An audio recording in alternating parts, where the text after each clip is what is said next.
ধর্ম থেকে দূরে সরে যাওয়া, এইসব নানা অপকর্মের কারণে আজ বিশ্ব বিচ্ছিন্ন, অবিশ্বাস সৃষ্টি করেছে, বিশ্বাসকে হত্যা করে বাংলাদেশের রাজনীতিবিদরা।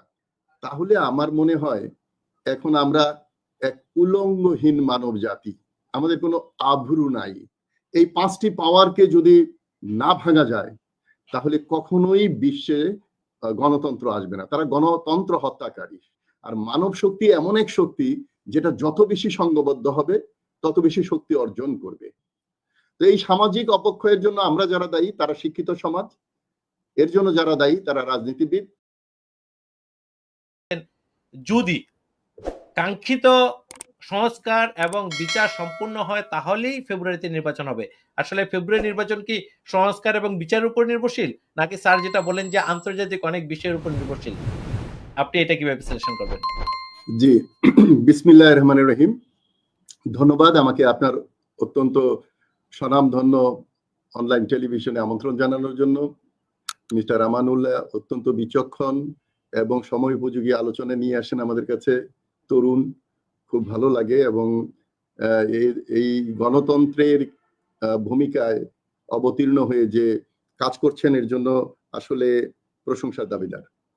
আমার সাথে আমার মানে খুব প্রিয় মানুষ একজন professor doctor lieutenant colonel Nazmul Hasan Kalimullah আছেন। ওনার সাথে আমার দীর্ঘদিনের পরিচয়, কাজও করেছি, নির্বাচন পর্যবেক্ষক হিসেবেও কাজ করেছি। আমরা এশিয়া ফাউন্ডেশনের মাধ্যমে শুরু করেছিলাম। রাজনীতিতে আসার কারণে ওটাতে আর থাকিনি নৈতিক কারণে। আর আরিফ বিল্লাহকে তো আলাদা করে চিন্তাই করা যায় না। আরিফ বিল্লাহ আর আমরা একসাথে রাজনীতি করেছি, হয়তো ভবিষ্যতেও করব। দেখুন, আমরা আন্তর্জাতিক হয়ে গেছি। একটা দেশীয় আলাপ করতে গেলেও এখন আর বিশ্বকে ছাড়িয়ে দিয়ে আলোচনা করতে হয়, এবং এটার অবতারণা করেছেন ডক্টর নাজমুল হাসান কলিমুল্লাহ। এখন আমরা ঘরের কথা লন্ডনে বসে বা পৃথিবীর যে কোনো জায়গায় বসে বলতে পারি, এটা আমাদের জন্য এখন একটু সহজ হয়ে গেছে। কেউ কেউ এর সমালোচনা করলেও আবার প্রশংসাও কম না। এখন আর ঘরে বাহিরে বলতে তেমন কিছু নাই। এখন ইসরায়েল যদি ড্রোন বানানোর ফ্যাক্টরি করতে পারে ইরানের মধ্যে, আর পিন পয়েন্টে তাদের বড় বড় সামরিক জান্তাকে একেবারে পিন পয়েন্টে আক্রমণ করে নিহত করতে পারে, তাহলে আমার মনে হয় এখন আমরা এক উলঙ্গহীন মানব জাতি, আমাদের কোনো আভ্রু নাই, এবং নানা রকম অপশক্তি সেই সুযোগ করে দিয়েছে। আমি প্রথম যে কথাটি বলতে চাই, যতদিন না পৃথিবীতে ভ্যাটো পাওয়ার প্রত্যাহার করতে পারবে সারা বিশ্ববাসী, ততদিন এই পৃথিবীতে কোনো শান্তি নাই।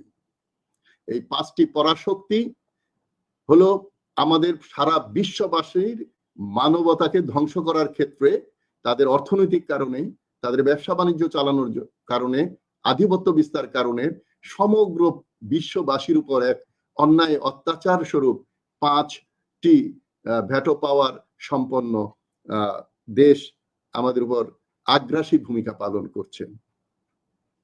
আমি গত কয়েকদিন আগে একটা ফেসবুকে একটা পোস্ট দিয়েছিলাম যে এই অসভ্য পৃথিবী গড়ে তুলছে 5টি কালো ষাঁড়, এখন সময় হয়েছে কোরবানি করা তার, মানে তাকে কোরবানি করতে হবে আগে। আমি জানি না ডক্টর কলিমুল্লাহ সাহেব কি বলবেন। এই 5টি পাওয়ারকে যদি না ভাঙা যায় তাহলে কখনোই বিশ্বে গণতন্ত্র আসবে না। তারা গণতন্ত্র হত্যাকারী শক্তি।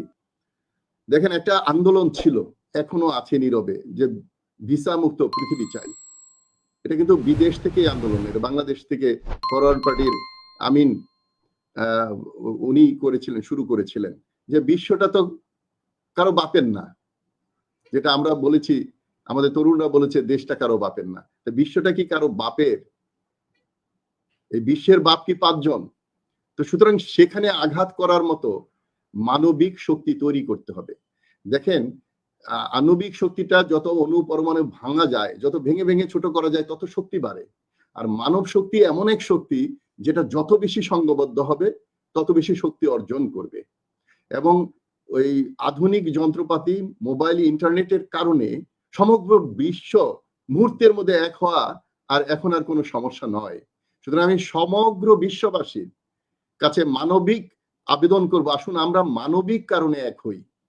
পাশাপাশি আমি যারা ইসলাম ধর্ম অবলম্বনকারী রাষ্ট্র আছে, যে আছে খমিনি যেভাবে শক্তভাবে কথা বলেন, যেভাবে বীরের মতো নিজেকে উৎসর্গ করেছেন সাদ্দাম এবং আমাদের আবু সাইদ, এরা কিসের কারণে, কিসের শক্তিতে? ইমানি শক্তির কারণে।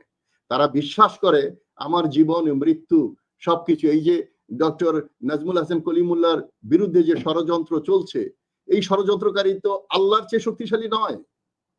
তো সুতরাং আমাদের সৃষ্টিকর্তার প্রতি ভরসা থাকতে হবে। আমাদেরই কোনো ভুল ত্রুটির জন্য হয়তো আমাদের পরীক্ষা চলছে। এই আমার প্রিয় বন্ধু কর্নেল হক এই ধরনের কথা বলে, আমাদেরকে অনুপ্রাণিত করেন, আমরা শুনি এবং সেখান থেকে আমরা অনেক উপকৃত হই। যাই হোক, প্রসঙ্গে আসতে গেলে বলতে হয় খুব চমৎকার একটা টপিক, ফেব্রুয়ারি না এপ্রিল। আমি বলবো ফেব্রুয়ারিও না, এপ্রিলও না। বিশ্বাস আর অবিশ্বাস। অবিশ্বাস সৃষ্টি করেছে বিশ্বাসকে হত্যা করে বাংলাদেশের রাজনীতিবিদরা। আমি দীর্ঘদিন প্রায় 26 বছর রাজনীতি করছি, কিন্তু বাংলাদেশের প্রচলিত রাজনীতি আমি করিনি, কেউ বলতে পারবে না।